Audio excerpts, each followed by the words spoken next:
Bonjour à vous tous. Mon nom est Nathalie Duclos, directrice générale d'Alliance Affaires Côte-de-Beaupré. On continue nos entrevues et je suis tellement contente de prendre contact avec nos leaders. J'inviterai régulièrement des membres d'Alliance Affaires afin qu'ils nous partagent la façon dont ils vivent cette crise.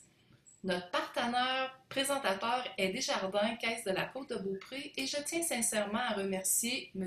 Martin Leclerc, le directeur général, d'être toujours présent auprès de nos entrepreneurs. Étant donné que chez nous, à l'Alliance, nos activités, tout comme les vôtres sûrement, ont cessé, on a mis en place ces entrevues avec nos leaders afin de continuer d'être près de vous. On veut vous partager leur expérience afin que ça puisse vous inspirer.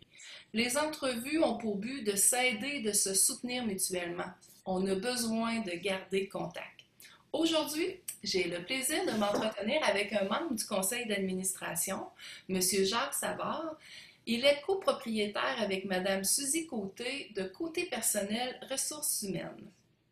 Jacques, ton entreprise, c'est de répondre aux enjeux actuels en matière de recrutement. Comment ça se passe présentement? Présentement, Nathalie, nos activités sont au ralenti. Comme tu le dis, on parle de recrutement, donc on garde le marché. Les entreprises sont arrêtées pour la plupart. Donc, c'est sûr que les gens n'embauchent pas. Les gens ne nous appellent pas pour dire j'ai besoin de quelqu'un présentement. Donc, tu vois, normalement, on roule avec une trentaine de mandats en parallèle, 25-30 mandats, je dirais à peu près en parallèle. Puis présentement, plusieurs de ces mandats-là ont été mis sur pause, je dirais au moins la moitié.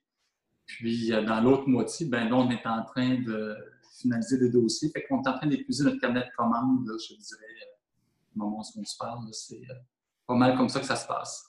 OK. C'est spécial parce qu'avant, on entendait seulement le problème justement de recrutement. Aujourd'hui, on dirait que ça sera vraiment plus pareil là, au niveau du recrutement. D'après toi, comment tu penses que cette crise va avoir transformé ton entreprise? Je ne sais pas, c'est difficile à dire, Nat, parce que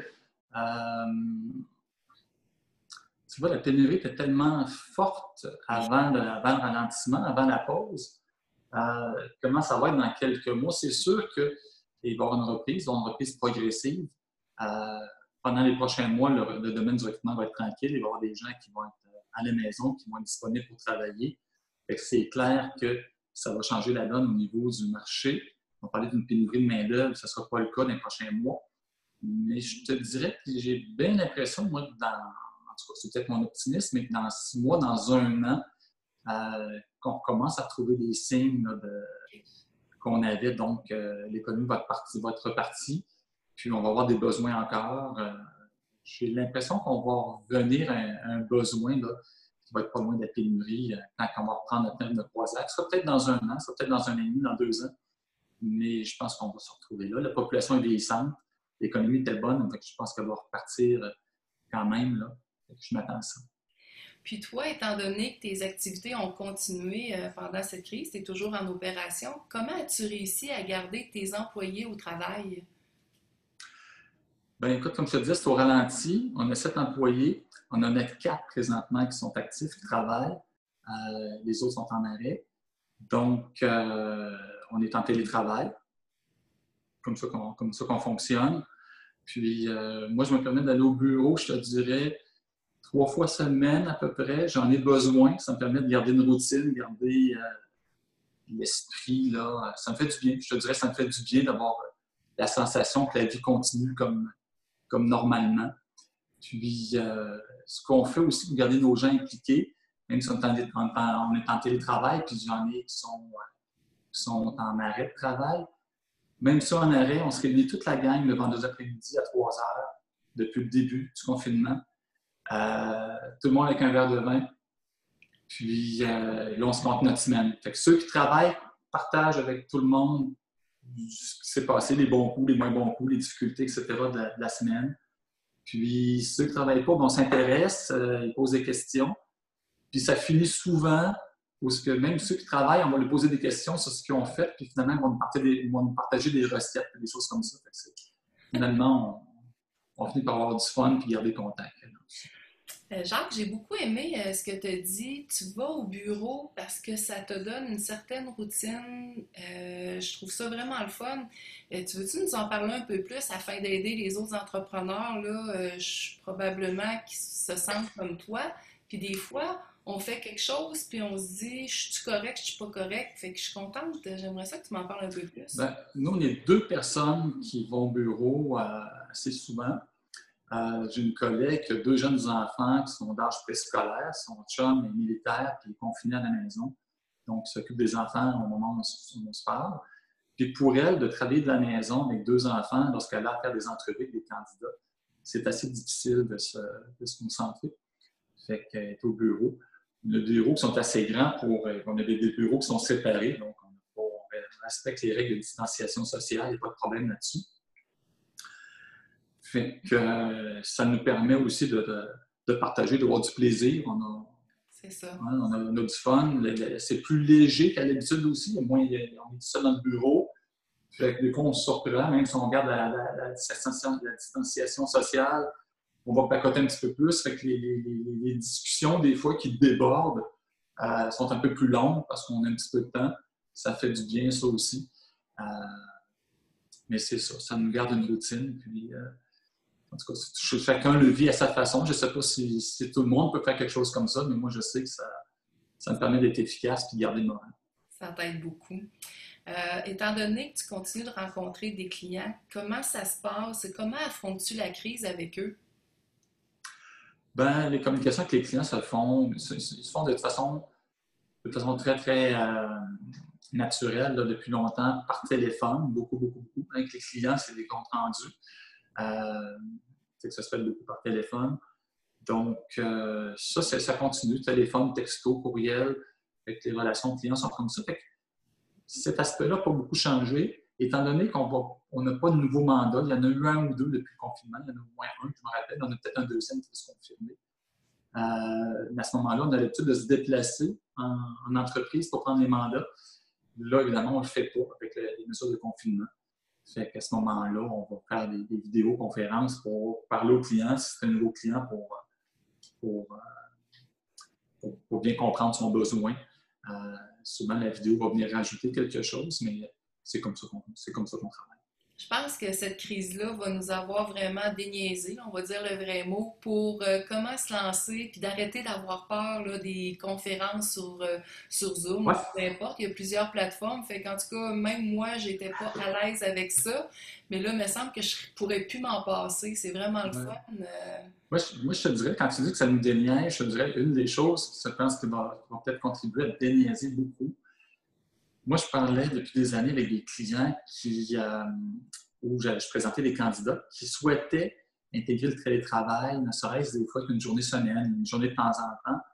Et il y avait plusieurs clients qui étaient très réfractaires à ça parce qu'on est habitué comme employeur de voir l'employé travailler. Puis ça, c'est rassurant. Tu dis, il est là, il travaille, il n'est pas en train de regarder la télé, il n'est pas en train de coucher des patates. Il travaille. Fait que de dire que quelqu'un veut faire du télétravail, je le verrai plus, qu'est-ce qu'il va faire? C'est inquiétant. La force des choses fait en sorte que ces employeurs-là, dans bien des cas, ont été obligés de vivre le télétravail. Puis là, ils se rendent compte que les employés ont du rendement, qui font le job. Fait que ça se peut que la personne commence à coucher ses patates à midi moins 20, ça se peut. Mais si en bout de la journée, elle a fait la même job parce qu'elle était plus concentrée, était moins dérangée, l'employeur est content. Fait que ça, je pense, quand tu parlais de déniaiser, je pense que ça risque. Il y a des gens qui vont être moins confortables, mais je pense qu'il y a des gens qui vont apprivoiser ce mode-là, puis qui vont être plus ouverts à ça. Oui, puis moi, je te dirais là-dessus que j'en suis un bel exemple parce que j'ai été une entrepreneur pendant 25 ans. Fait que quand j'ai pris le poste chez Alliance Affaires, je tenais à travailler à la maison parce que vu que j'avais mes entreprises, j'étais dedans aussi. Je demeurais à côté ou au-dessus. Mais moi, ça m'a permis de me rendre compte qu'on en fait beaucoup plus de la job. Tu sais, on peut commencer plus tôt, on peut finir plus tard. C'est facile de rentrer dans le bureau puis de faire les suivis. Fait que ça gaule beaucoup. Fait que oui, je suis bien contente que les entrepreneurs se rendent compte qu'il y a vraiment de la facilité puis il y a de l'opportunité pour les employés de faire du télétravail. J'aimerais savoir, Jacques, avant le fameux 13 mars, comment ça allait pour toi? Pour nous autres, on était souvent ciblés par les gens, comme nos clients, nos employeurs. Ils nous disaient souvent, vous êtes chanceux, vous autres, les recruteurs, vous n'avez des contrats, on vous appelle parce qu'on a besoin de vous autres. Puis c'est vrai, les 2-3 dernières années ont été très fortes. Les 2 dernières années, notamment, c'était des années records pour nous. Fait qu'on était dans un air d'aller où on travaillait fort parce que la pénurie de main-d'œuvre faisait en sorte qu'il fallait qu'on les cherche, qu'on les trouve, nos candidats, évidemment. Fait que je ne dirais pas que c'était facile, on travaillait fort, mais on manquait vraiment pas d'ouvrage, puis on faisait des bons. Il ne faut pas se le cacher, on a fait d'excellentes années. Fait qu'avant le 13 mars, c'est comme ça que ça se passait chez nous. Bien, je suis bien contente. Puis, je voudrais savoir, avec toute l'expérience que tu as, Jacques, tu as sûrement déjà traversé d'autres crises. Est-ce que tu peux expliquer, toi, est-ce que tu penses que cette crise-là elle va être beaucoup plus difficile que les autres du passé? La chose qu'on sait, puis ça va être plus difficile, c'est fort possible. Une chose qu'on sait, en tout cas, c'est qu'elle est vraiment différente des autres. Parce que la plupart des crises qu'on voit, on les voit venir, il y a un ralentissement qui se fait. Là, ça a arrêté d'un coup sec. L'économie allait bien, ça allait bien dans la région, ça allait bien dans la province, ça allait bien au Canada, ça allait bien mondialement, en général. Puis là, boum, ça arrête d'un coup sec, mais partout. Et ça, c'est du jamais vu. En tout cas, à ma connaissance, c'est du jamais vu que ça arrête comme ça, brusquement. Puis, comment ça va repartir, on ne sait pas. Ce qu'on sait, dans n'importe quelle crise, c'est qu'il y a toujours de l'inconnu. On ne sait jamais d'avance comment ça va être sévère, à quel point ça va être sévère, puis à quel point ça va être long ou pas. Dans ce cas-ci, on ne sait pas plus. On ne sait pas comment ça va être sévère, quand est-ce que ça va reprendre. C'est tout l'inconnu qu'on a encore. Fait que, tu sais, est-ce que ça va être plus difficile que les autres? C'est fort possible. Moi, je suis de nature optimiste. J'espère que non. Je souhaite justement qu'il y ait une reprise qui se fasse progressivement, qui commence le plus tôt possible. Mais on est encore dans l'inconnu. Puis, ton mot pour la conclusion, ce serait quoi ton message? Écoute, ce qu'on vit présentement, tu sais, les gouvernements, c'est quoi, ceux qu'on est ici, ont pris des actions qui étaient courageuses et responsables, de dire on va fermer. Ils l'ont fait avec des bonnes intentions pour protéger les gens. Ce qu'on se rend compte présentement, après quelques semaines, les aînés sont ciblés, les CHSLD sont ciblés, la région de Montréal est ciblée. Je pense que quand on regarde les chiffres, j'ai regardé des chiffres là, qu'un animateur de la radio disait hier, là, puis je m'excuserai si je n'ai pas les chiffres exacts parce que j'ai une mémoire. Là. Il parlait de 116 cas, 116 décès une journée en fin de semaine. 111 venaient de la région de Montréal, ciblés sur Montréal, Laval et Longueuil. En milieu CHSLD, il y en avait 111 sur 116. Donc, 111 sur 116 au Québec venaient de cette région-là de Montréal. Il était temps qu'on commence à ouvrir, déconfiner certaines régions qui n'ont pas les mêmes problèmes. C'est malheureux, c'est 116 décès trop, c'est triste. Il y a 13 000 personnes, 13 500 personnes qui décèdent dans CHSLD chaque année de la grippe ou d'autres choses. C'est toujours triste parce qu'il y a toujours des humains, toujours des familles impliquées là-dedans. Mais à un moment donné, là, on commence à connaître, les gens ont commencé à prendre des bonnes habitudes, font attention. Je ne pense pas que les gens vont virer fous et vont commencer à briser toutes les règles. Je pense qu'on peut commencer, dans certaines régions, à ouvrir, à assouplir. Je pense qu'on est rendu là, à recommencer. Parce que, tu sais, moi, je sais, par exemple, comme moi, au niveau du recrutement personnel, tu sais, je disais que ça allait bien jusqu'au 13 mars. Je sais que nous, on va souffrir assez longtemps parce que dans le recrutement, on est toujours déphasé. On est un des derniers qui reprend. Quand c'est une reprise économique, ça reprend, les gens reprennent confiance, embauchent l'argent, etc.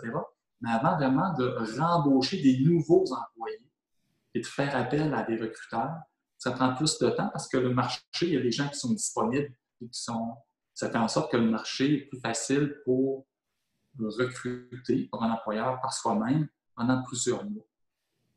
Nous, c'est notre réalité.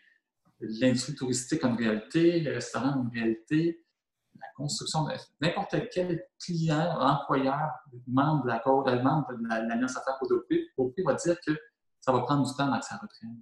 Ouais. Donc, c'est important qu'on reprenne le plus vite possible parce que sinon, moi, ce que je pense, c'est que chaque semaine qui passe, il y a des entreprises qui perdent de leurs moyens, qui perdent de leur liquidité. Et puis ça fait encore plus mal pour la reprise. Plus vite on va recommencer, plus ça va aider. Sinon, je pense que ça va. Chaque semaine qu'on retarde, c'est peut-être un mois ou deux de plus que ça va prendre pour rattraper par la suite. Oui, je pense que tu as bien raison. Je te remercie beaucoup, Jacques, pour cette belle entrevue. Puis, je te souhaite une belle journée. Merci, Nat.